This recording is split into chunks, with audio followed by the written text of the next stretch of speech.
Du 13 novembre au 22 décembre 2015, nous sommes partis à bord d'un bus à la rencontre de la jeunesse d'Amérique centrale, tourner le road movie documentaire Pana Nueva.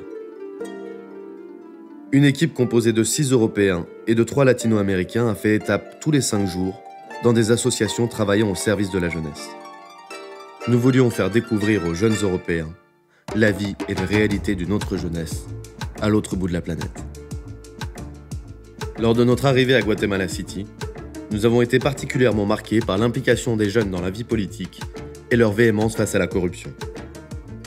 Nous avons décidé de nous focaliser sur ce que certains d'entre nous ont spontanément appelé le printemps d'Amérique centrale.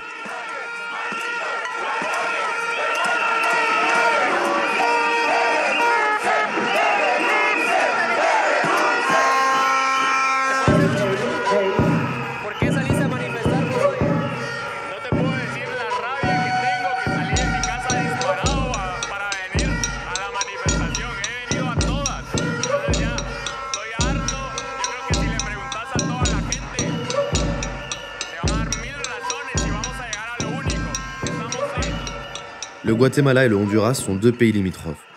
Cependant, de nombreuses particularités telles que la composition ethnique de leur population et leur niveau de développement socio-économique les différencient. Au Guatemala, les indigènes mayas représentent 60% de la population, alors qu'ils ne sont que 13% au Honduras. Si le Guatemala est l'économie la plus importante d'Amérique centrale et représente 1/3 du produit intérieur brut de la région, le Honduras est lui le 2e pays le plus pauvre d'Amérique latine, après Haïti. Le Guatemala a été marqué par 36 années de guerre civile, ayant pour conséquence le génocide de la population maya. Selon l'ONU, le conflit armé a fait 200 000 morts et disparus, dont 80% d'origine indigène. Lors de notre étape à Guatemala City, Vincent Simon, fonctionnaire de l'antenne guatémaltèque du Haut Commissariat des Nations Unies aux droits de l'homme, nous a éclairé sur la situation des Mayas. Il nous a également permis de rencontrer la prix Nobel de la paix Rigoberta Menchú, ainsi que la journaliste activiste maya Andrea Itzhú. La haut-commissaire Navi Pillay, quand elle est venue en 2012, parlait d'un apartheid. Elle faisait le parallèle avec l'apartheid d'Afrique du Sud. Elle était d'Afrique du Sud. Et si bien la population guatémaltèque est représentée à 60% par les Mayas, ils sont exclus encore en grande majorité de la sphère politique, de la sphère économique.